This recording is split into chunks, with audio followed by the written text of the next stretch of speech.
ರೇಣುಕಾ ಸ್ವಾಮಿ ಕೊಲೆ ಆರೋಪಿಗಳಿಗೆ big shock. Breaking update ಬರ್ತಾ ಇದೆ. ರೇಣುಕಾ ಸ್ವಾಮಿ ಕೊಲೆ ಆರೋಪಿಗಳಿಗೆ ಶಾಕ್. ಯಾಕಂತಂದ್ರೆ ಸುಪ್ರೀಂ ಕೋರ್ಟ್ಗೆ ಪೊಲೀಸರು ಅರ್ಜಿ ಸಲ್ಲಿಸಿದ್ದಾರೆ. ಅಂತೂ ಇಂತೂ ರಾಜ್ಯ ಪೊಲೀಸರು ಸುಪ್ರೀಂ ಕೋರ್ಟ್ಗೆ ಅರ್ಜಿ ಸಲ್ಲಿಸಿದ್ದಾರೆ. ದರ್ಶನ್ ಜಾಮೀನು ರದ್ದು ಕೋರಿ ಅರ್ಜಿ ಸಲ್ಲಿಕೆ ಆಗಿದೆ. 7 ಆರೋಪಿಗಳ ಜಾಮೀನನ್ನ ರದ್ದುಪಡಿಸುವಂತೆ ಅರ್ಜಿ ಹಾಕಿದ್ದಾರೆ. ಇವತ್ತು ಸುಪ್ರೀಂಗೆ ತನಿಖಾ ತಂಡ ಮನವಿಯನ್ನ ಮಾಡಿದೆ. ದರ್ಶನ್ ಬೇಲ್ ಮೇಲೆ ಹೊರಗಡೆ ಬಂದಾಗಿನಿಂದ ಇದೊಂದು ಪ್ರಶ್ನೆ ಕಾಡ್ತಾ ಇತ್ತು. ದರ್ಶನ್ ಬೇಲನ್ನ ಪ್ರಶ್ನೆ ಮಾಡಿ ಪೊಲೀಸರು ಸುಪ್ರೀಂ ಕೋರ್ಟ್ಗೆ ಮೇಲ್ಮನವಿ ಯಾವಾಗ ಹೋಗ್ತಾರೆ ಅಂತ. ಮಧ್ಯಂತರ ಬೇಲ್ ಬಂದಾಗ ಸುಪ್ರೀಂ ಕೋರ್ಟ್ಗೆ ಮೇಲ್ಮನವಿ ಹೋಗೋದಕ್ಕೆ 1 ತಿಂಗಳ ಸಮಯ ತಗೊಂಡಿದ್ರು.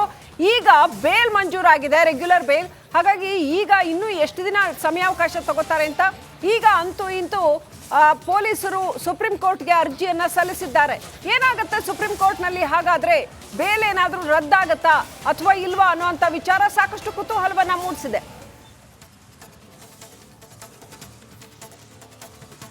ಒಟ್ನಲ್ಲಿ ಸುಪ್ರೀಂ ಕೋರ್ಟ್ ಏನಾದ್ರೂ ರೇಣುಕಾ ಸ್ವಾಮಿ ಕೊಲೆ ಆರೋಪಿಗಳಿಗೆ ಶಾಕ್ ಕೊಡತ್ತಾ? ಈಗ ಸಿಕ್ಕಿರುವಂತಹ ಜಾಮೀನು ಏನಾದ್ರೂ ರದ್ದಾಗತ್ತಾ ಗೊತ್ತಿಲ್ಲ. ಈಗ ದರ್ಶನ್ಗೆ ಸಿಕ್ಕಿರುವಂತಹ ಜಾಮೀನೇನಿದೆ ಇದರ ವಿರುದ್ಧ ಇದೀಗ ಪೊಲೀಸರು ಸುಪ್ರೀಂ ಕೋರ್ಟ್ಗೆ ಮೇಲ್ಮನವಿ ಸಲ್ಲಿಸಿದ್ದಾರೆ. 7 ಆರೋಪಿಗಳಿಗೆ ಏನು ಜಾಮೀನು ಸಿಕ್ಕಿದೆ, ಎಲ್ಲರಿಗೂ ಅಲ್ಲ. ಇದರಲ್ಲಿ ಈ ಜಾಮೀನು ಸಿಕ್ಕಿರುವವರಲ್ಲಿ 7 ಜನ ಆರೋಪಿಗಳಿಗೆ ಏನು ಜಾಮೀನು ಸಿಕ್ಕಿದೆ ಅದರ ವಿರುದ್ಧ ಸುಪ್ರೀಂ ಕೋರ್ಟ್ಗೆ ಮೇಲ್ಮನವಿ ಸಲ್ಲಿಸಿದ್ದಾರೆ ಪೊಲೀಸರು. ಸೊ ಒಂದು ರೀತಿಯಲ್ಲಿ ಕಾನೂನು ಸಂಕಷ್ಟ ಅಂತಾನೆ ಹೇಳಬೇಕು ದರ್ಶನ್ಗೆ. ಈಗ ಮತ್ತೆ ಇನ್ನೇನಾಗುತ್ತೆ, ಸುಪ್ರೀಂ ಕೋರ್ಟ್ನಲ್ಲೂ ಕೂಡ ಹೋರಾಡಬೇಕಾಗತ್ತೆ. ಸೊ ಅಲ್ಲಿ ಏನು ತೀರ್ಪು ಬರುತ್ತೆ ಅನ್ನೋದು ಸಾಕಷ್ಟು ಕುತೂಹಲಕ್ಕೆ ಕಾರಣ ಆಗಿದೆ. ಈಗ ಸದ್ಯ ಬೇಲ್ ಮೇಲೆ ಆಚೆ ಇದ್ದಾರೆ ದರ್ಶನ್. ಅಷ್ಟೇ ಅಲ್ಲ, ಡಬ್ಬಿಂಗ್ ಪ್ರಕ್ರಿಯೆ ಕೂಡ ಭಾಗಿಯಾಗ್ತಾ ಇದ್ದಾರೆ ಅಂತ ಹೇಳಲಾಗಿದೆ. ಸೊ ಸದ್ಯ ಅವರು ಹೊರಗಡೆ ಇದ್ದಾರೆ, ಆಕ್ಟಿವ್ ಆಗಿದ್ದಾರೆ. ಪ್ರೊಫೆಷನ್ ಕಡೆ ಇನ್ನೇನು ಗಮನ ಹರಿಸಬೇಕು ಅನ್ನೋ ಅಷ್ಟರಲ್ಲಿ ಈಗ ಮತ್ತೆ ಸುಪ್ರೀಂ ಕೋರ್ಟ್ಗೂ ಕೂಡ ಪೊಲೀಸರು ಮೇಲ್ಮನವಿಯನ್ನ ಸಲ್ಲಿಸಿದ್ದಾರೆ. ಸೊ ಸುಪ್ರೀಂ ಕೋರ್ಟ್ನಲ್ಲಿ ಏನಾಗುತ್ತೆ, ಕಾನೂನಿನ ಸಾಧ್ಯತೆಗಳಿಗೆ ಏನು? ಇನ್ನಷ್ಟು ಅಪ್ಡೇಟ್ ಪಡ್ಕೊಳ್ಳೋಣ. ನಮ್ಮ ಪ್ರತಿನಿಧಿ ನಾಗರಾಜ್ ಲೈವ್ ಕನೆಕ್ಟ್ ಆಗಿದ್ದಾರೆ. ನಾಗರಾಜ್, ಸುಪ್ರೀಂ ಕೋರ್ಟ್ಗೆ ಈಗ ಪೊಲೀಸರು ಅರ್ಜಿ ಸಲ್ಲಿಸಿದ್ದಾರೆ. ಸೊ ಏನೆಲ್ಲ ಆಗ್ಬೋದು ಸಾಧ್ಯತೆಗಳು, ಕಾನೂನಿನ ಸಾಧ್ಯತೆಗಳು ಏನಿದೆ ಸುಪ್ರೀಂ ಕೋರ್ಟಲ್ಲಿ? ಜಾಮೀನು ಏನಾದರೂ ರದ್ದಾಗೋ ಸಾಧ್ಯತೆಗಳಿದೆಯಾ?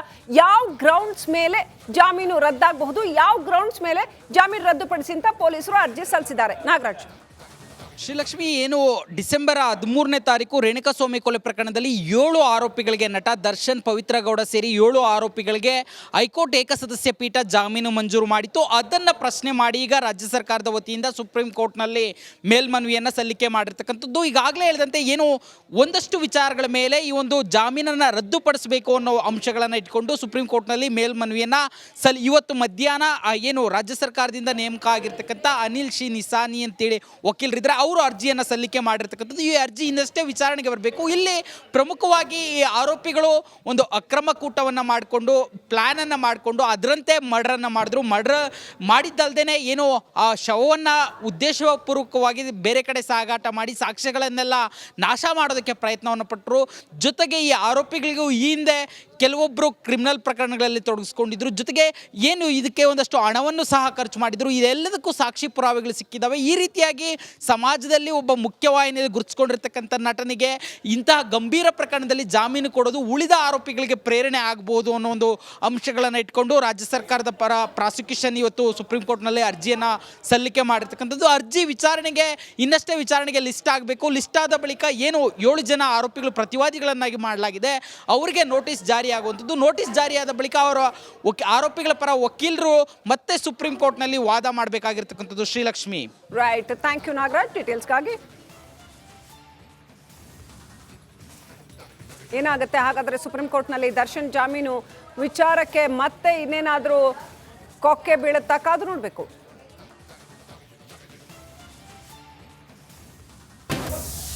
ರೇಣುಕಾ ಸ್ವಾಮಿ ಕೊಲೆ ಆರೋಪಿಗಳಿಗೆ ಬಿಗ್ ಶಾಕ್. ಬ್ರೇಕಿಂಗ್ ಅಪ್ಡೇಟ್ ಬರ್ತಾ ಇದೆ. ರೇಣುಕಾ ಸ್ವಾಮಿ ಕೊಲೆ ಆರೋಪಿಗಳಿಗೆ ಶಾಕ್. ಯಾಕಂತಂದ್ರೆ ಸುಪ್ರೀಂ ಕೋರ್ಟ್ಗೆ ಪೊಲೀಸರು ಅರ್ಜಿ ಸಲ್ಲಿಸಿದ್ದಾರೆ. ಅಂತೂ ಇಂತೂ ರಾಜ್ಯ ಪೊಲೀಸರು ಸುಪ್ರೀಂ ಕೋರ್ಟ್ಗೆ ಅರ್ಜಿ ಸಲ್ಲಿಸಿದ್ದಾರೆ. ದರ್ಶನ್ ಜಾಮೀನು ರದ್ದು ಕೋರಿ ಅರ್ಜಿ ಸಲ್ಲಿಕೆ ಆಗಿದೆ. 7 ಆರೋಪಿಗಳ ಜಾಮೀನನ್ನ ರದ್ದುಪಡಿಸುವಂತೆ ಅರ್ಜಿ ಹಾಕಿದ್ದಾರೆ. ಇವತ್ತು ಸುಪ್ರೀಂಗೆ ತನಿಖಾ ತಂಡ ಮನವಿಯನ್ನ ಮಾಡಿದೆ.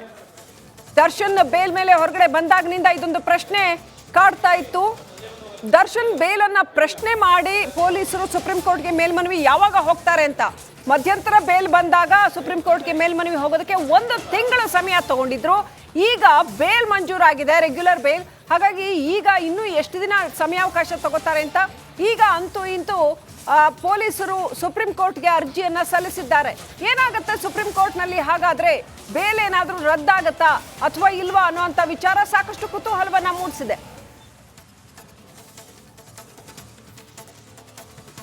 ಒಟ್ನಲ್ಲಿ ಸುಪ್ರೀಂ ಕೋರ್ಟ್ ಏನಾದರೂ ರೇಣುಕಾ ಸ್ವಾಮಿ ಕೊಲೆ ಆರೋಪಿಗಳಿಗೆ ಶಾಕ್ ಕೊಡತ್ತಾ? ಈಗ ಸಿಕ್ಕಿರುವಂತಹ ಜಾಮೀನು ಏನಾದರೂ ರದ್ದಾಗತ್ತಾ ಗೊತ್ತಿಲ್ಲ. ಈಗ ದರ್ಶನ್ಗೆ ಸಿಕ್ಕಿರುವಂತಹ ಜಾಮೀನೇನಿದೆ ಇದರ ವಿರುದ್ಧ ಇದೀಗ ಪೊಲೀಸರು ಸುಪ್ರೀಂ ಕೋರ್ಟ್ಗೆ ಮೇಲ್ಮನವಿ ಸಲ್ಲಿಸಿದ್ದಾರೆ. 7 ಆರೋಪಿಗಳಿಗೆ ಏನು ಜಾಮೀನು ಸಿಕ್ಕಿದೆ, ಎಲ್ಲರಿಗೂ ಅಲ್ಲ. ಇದರಲ್ಲಿ ಈ ಜಾಮೀನು ಸಿಕ್ಕಿರುವವರಲ್ಲಿ 7 ಜನ ಆರೋಪಿಗಳಿಗೆ ಏನು ಜಾಮೀನು ಸಿಕ್ಕಿದೆ ಅದರ ವಿರುದ್ಧ ಸುಪ್ರೀಂ ಕೋರ್ಟ್ಗೆ ಮೇಲ್ಮನವಿ ಸಲ್ಲಿಸಿದ್ದಾರೆ ಪೊಲೀಸರು. ಸೊ ಒಂದು ರೀತಿಯಲ್ಲಿ ಕಾನೂನು ಸಂಕಷ್ಟ ಅಂತಾನೆ ಹೇಳಬೇಕು ದರ್ಶನ್ಗೆ. ಈಗ ಮತ್ತೆ ಇನ್ನೇನಾಗುತ್ತೆ, ಸುಪ್ರೀಂ ಕೋರ್ಟ್ನಲ್ಲೂ ಕೂಡ ಹೋರಾಡಬೇಕಾಗತ್ತೆ. ಸೊ ಅಲ್ಲಿ ಏನು ತೀರ್ಪು ಬರುತ್ತೆ ಅನ್ನೋದು ಸಾಕಷ್ಟು ಕುತೂಹಲಕ್ಕೆ ಕಾರಣ ಆಗಿದೆ. ಈಗ ಸದ್ಯ ಬೇಲ್ ಮೇಲೆ ಆಚೆ ಇದ್ದಾರೆ ದರ್ಶನ್. ಅಷ್ಟೇ ಅಲ್ಲ, ಡಬ್ಬಿಂಗ್ ಪ್ರಕ್ರಿಯೆ ಕೂಡ ಭಾಗಿಯಾಗ್ತಾ ಇದ್ದಾರೆ ಅಂತ ಹೇಳಲಾಗಿದೆ. ಸೊ ಸದ್ಯ ಅವರು ಹೊರಗಡೆ ಇದ್ದಾರೆ, ಆಕ್ಟಿವ್ ಆಗಿದ್ದಾರೆ. ಪ್ರೊಫೆಷನ್ ಕಡೆ ಇನ್ನೇನು ಗಮನ ಹರಿಸಬೇಕು ಅನ್ನೋ ಅಷ್ಟರಲ್ಲಿ ಈಗ ಮತ್ತೆ ಸುಪ್ರೀಂ ಕೋರ್ಟ್ಗೂ ಕೂಡ ಪೊಲೀಸರು ಮೇಲ್ಮನವಿಯನ್ನ ಸಲ್ಲಿಸಿದ್ದಾರೆ. ಸೊ ಸುಪ್ರೀಂ ಕೋರ್ಟ್ನಲ್ಲಿ ಏನಾಗುತ್ತೆ, ಕಾನೂನಿನ ಸಾಧ್ಯತೆಗಳಿಗೆ ಏನು? ಇನ್ನಷ್ಟು ಅಪ್ಡೇಟ್ ಪಡ್ಕೊಳ್ಳೋಣ. ನಮ್ಮ ಪ್ರತಿನಿಧಿ ನಾಗರಾಜ್ ಲೈವ್ ಕನೆಕ್ಟ್ ಆಗಿದ್ದಾರೆ. ನಾಗರಾಜ್, ಸುಪ್ರೀಂ ಕೋರ್ಟ್ಗೆ ಈಗ ಪೊಲೀಸರು ಅರ್ಜಿ ಸಲ್ಲಿಸಿದ್ದಾರೆ. ಸೊ ಏನೆಲ್ಲ ಆಗ್ಬೋದು ಸಾಧ್ಯತೆಗಳು, ಕಾನೂನಿನ ಸಾಧ್ಯತೆಗಳು ಏನಿದೆ ಸುಪ್ರೀಂ ಕೋರ್ಟಲ್ಲಿ? ಜಾಮೀನು ಏನಾದರೂ ರದ್ದಾಗೋ ಸಾಧ್ಯತೆಗಳಿದೆಯಾ? ಯಾವ ಗ್ರೌಂಡ್ಸ್ ಮೇಲೆ ಜಾಮೀನು ರದ್ದಾಗಬಹುದು, ಯಾವ ಗ್ರೌಂಡ್ಸ್ ಮೇಲೆ ಜಾಮೀನು ರದ್ದುಪಡಿಸಿ ಅಂತ ಪೊಲೀಸರು ಅರ್ಜಿ ಸಲ್ಲಿಸಿದ್ದಾರೆ? ನಾಗರಾಜ್.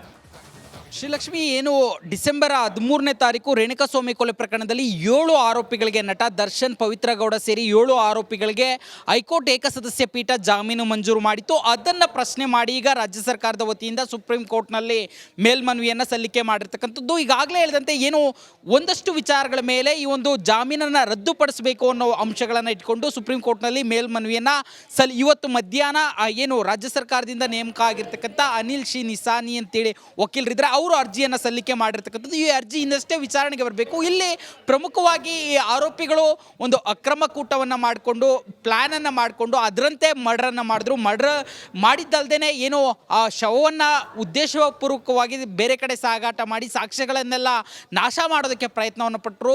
ಜೊತೆಗೆ ಈ ಆರೋಪಿಗಳಿಗೂ ಈ ಹಿಂದೆ ಕೆಲವೊಬ್ಬರು ಕ್ರಿಮಿನಲ್ ಪ್ರಕರಣಗಳಲ್ಲಿ ತೊಡಗಿಸ್ಕೊಂಡಿದ್ರು. ಜೊತೆಗೆ ಏನು ಇದಕ್ಕೆ ಒಂದಷ್ಟು ಹಣವನ್ನು ಸಹ ಖರ್ಚು ಮಾಡಿದ್ರು. ಇದೆಲ್ಲದಕ್ಕೂ ಸಾಕ್ಷಿ ಪುರಾವೆಗಳು ಸಿಕ್ಕಿದ್ದಾವೆ. ಈ ರೀತಿಯಾಗಿ ಸಮಾಜದಲ್ಲಿ ಒಬ್ಬ ಮುಖ್ಯವಾಹಿನಿಯಲ್ಲಿ ಗುರುತಿಸ್ಕೊಂಡಿರ್ತಕ್ಕಂಥ ನಟನಿಗೆ ಇಂತಹ ಗಂಭೀರ ಪ್ರಕರಣದಲ್ಲಿ ಜಾಮೀನು ಕೊಡೋದು ಉಳಿದ ಆರೋಪಿಗಳಿಗೆ ಪ್ರೇರಣೆ ಆಗ್ಬೋದು ಅನ್ನೋ ಒಂದು ಅಂಶಗಳನ್ನು ಇಟ್ಕೊಂಡು ರಾಜ್ಯ ಸರ್ಕಾರದ ಪರ ಪ್ರಾಸಿಕ್ಯೂಷನ್ ಇವತ್ತು ಸುಪ್ರೀಂ ಕೋರ್ಟ್ನಲ್ಲಿ ಅರ್ಜಿಯನ್ನು ಸಲ್ಲಿಕೆ ಮಾಡಿರ್ತಕ್ಕಂಥದ್ದು. ಅರ್ಜಿ ವಿಚಾರಣೆಗೆ ಇನ್ನಷ್ಟೇ ವಿಚಾರಣೆಗೆ ಲಿಸ್ಟ್ ಆಗಬೇಕು. ಲಿಸ್ಟ್ ಆದ ಬಳಿಕ ಏನು 7 ಜನ ಆರೋಪಿಗಳು ಪ್ರತಿವಾದಿಗಳನ್ನಾಗಿ ಮಾಡಲಾಗಿದೆ, ಅವರಿಗೆ ನೋಟಿಸ್ ಜಾರಿ ಆಗುವಂಥದ್ದು. ನೋಟಿಸ್ ಜಾರಿಯಾದ ಬಳಿಕ ಅವರ ಆರೋಪಿಗಳ ಪರ ವಕೀಲರು ಮತ್ತೆ ಸುಪ್ರೀಂ ಕೋರ್ಟ್ನಲ್ಲಿ ವಾದ ಮಾಡಬೇಕಾಗಿರ್ತಕ್ಕಂಥದ್ದು. Srilakshmi. Right, thank you Nagaraj ಡೀಟೇಲ್ಸ್ಗಾಗಿ. ಏನಾಗುತ್ತೆ ಹಾಗಾದ್ರೆ ಸುಪ್ರೀಂ ಕೋರ್ಟ್ನಲ್ಲಿ ದರ್ಶನ್ ಜಾಮೀನು ವಿಚಾರಕ್ಕೆ ಮತ್ತೆ ಇನ್ನೇನಾದರೂ ಕೊಕ್ಕೆ ಬೀಳುತ್ತಾ ಕಾದು ನೋಡಬೇಕು.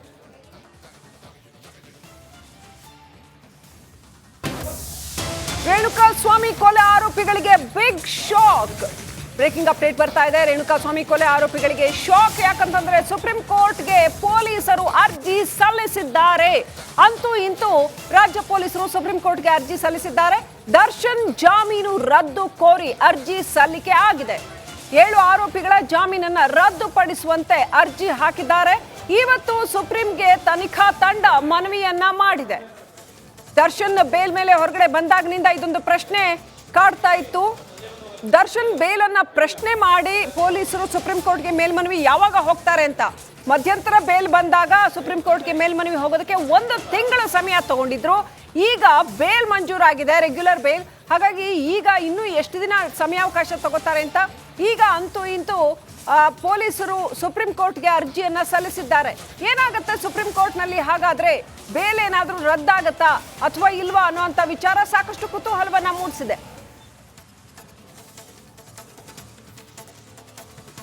ಒಟ್ನಲ್ಲಿ ಸುಪ್ರೀಂ ಕೋರ್ಟ್ ಏನಾದ್ರೂ ರೇಣುಕಾ ಸ್ವಾಮಿ ಕೊಲೆ ಆರೋಪಿಗಳಿಗೆ ಶಾಕ್ ಕೊಡತ್ತಾ?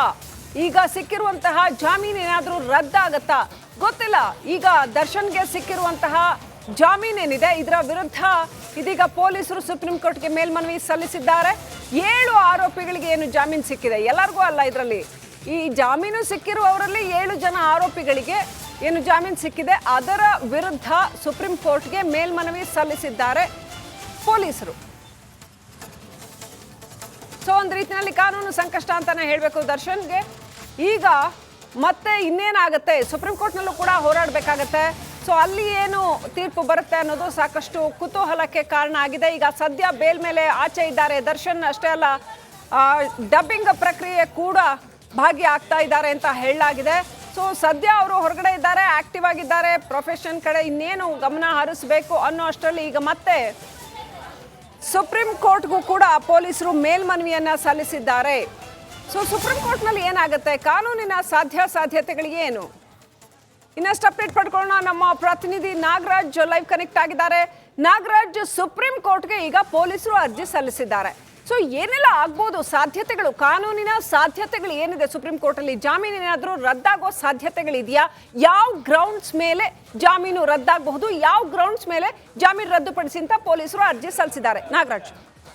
ಶ್ರೀಲಕ್ಷ್ಮಿ, ಏನು ಡಿಸೆಂಬರ್ 13ನೇ ತಾರೀಕು ರೇಣುಕಾಸ್ವಾಮಿ ಕೊಲೆ ಪ್ರಕರಣದಲ್ಲಿ 7 ಆರೋಪಿಗಳಿಗೆ, ನಟ ದರ್ಶನ್, ಪವಿತ್ರ ಗೌಡ ಸೇರಿ 7 ಆರೋಪಿಗಳಿಗೆ ಹೈಕೋರ್ಟ್ ಏಕಸದಸ್ಯ ಪೀಠ ಜಾಮೀನು ಮಂಜೂರು ಮಾಡಿತ್ತು. ಅದನ್ನು ಪ್ರಶ್ನೆ ಮಾಡಿ ಈಗ ರಾಜ್ಯ ಸರ್ಕಾರದ ವತಿಯಿಂದ ಸುಪ್ರೀಂ ಕೋರ್ಟ್ನಲ್ಲಿ ಮೇಲ್ಮನವಿಯನ್ನು ಸಲ್ಲಿಕೆ ಮಾಡಿರ್ತಕ್ಕಂಥದ್ದು. ಈಗಾಗಲೇ ಹೇಳಿದಂತೆ ಏನು ಒಂದಷ್ಟು ವಿಚಾರಗಳ ಮೇಲೆ ಈ ಒಂದು ಜಾಮೀನನ್ನು ರದ್ದುಪಡಿಸಬೇಕು ಅನ್ನೋ ಅಂಶಗಳನ್ನು ಇಟ್ಕೊಂಡು ಸುಪ್ರೀಂ ಕೋರ್ಟ್ನಲ್ಲಿ ಮೇಲ್ಮನವಿಯನ್ನು ಇವತ್ತು ಮಧ್ಯಾಹ್ನ ಏನು ರಾಜ್ಯ ಸರ್ಕಾರದಿಂದ ನೇಮಕ ಆಗಿರ್ತಕ್ಕಂಥ ಅನಿಲ್ ಶಿ ನಿಸಾನಿ ಅಂತೇಳಿ ವಕೀಲರಿದ್ದಾರೆ, ಅವರು ಅರ್ಜಿಯನ್ನು ಸಲ್ಲಿಕೆ ಮಾಡಿರ್ತಕ್ಕಂಥದ್ದು. ಈ ಅರ್ಜಿ ಇನ್ನಷ್ಟೇ ವಿಚಾರಣೆಗೆ ಬರಬೇಕು. ಇಲ್ಲಿ ಪ್ರಮುಖವಾಗಿ ಈ ಆರೋಪಿಗಳು ಒಂದು ಅಕ್ರಮ ಕೂಟವನ್ನು ಮಾಡಿಕೊಂಡು ಪ್ಲ್ಯಾನನ್ನು ಮಾಡಿಕೊಂಡು ಅದರಂತೆ ಮರ್ಡರನ್ನು ಮಾಡಿದ್ರು. ಮರ್ಡರ್ ಮಾಡಿದ್ದಲ್ದೇ ಏನು ಆ ಶವವನ್ನು ಉದ್ದೇಶಪೂರ್ವಕವಾಗಿ ಬೇರೆ ಕಡೆ ಸಾಗಾಟ ಮಾಡಿ ಸಾಕ್ಷ್ಯಗಳನ್ನೆಲ್ಲ ನಾಶ ಮಾಡೋದಕ್ಕೆ ಪ್ರಯತ್ನವನ್ನು ಪಟ್ಟರು.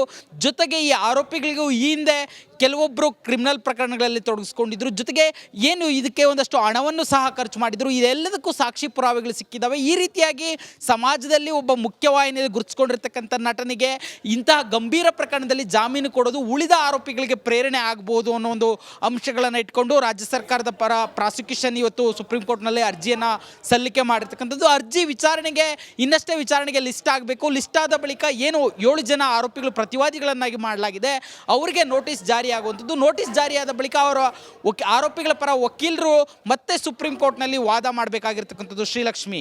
ರೈಟ್, ಥ್ಯಾಂಕ್ ಯು ನಾಗರಾಜ್ ಡೀಟೇಲ್ಸ್ಗಾಗಿ. ಏನಾಗುತ್ತೆ ಹಾಗಾದ್ರೆ ಸುಪ್ರೀಂ ಕೋರ್ಟ್ನಲ್ಲಿ ದರ್ಶನ್ ಜಾಮೀನು ವಿಚಾರಕ್ಕೆ ಮತ್ತೆ ಇನ್ನೇನಾದರೂ ಕೊಕ್ಕೆ ಬೀಳುತ್ತಾ ಕಾದು ನೋಡಬೇಕು.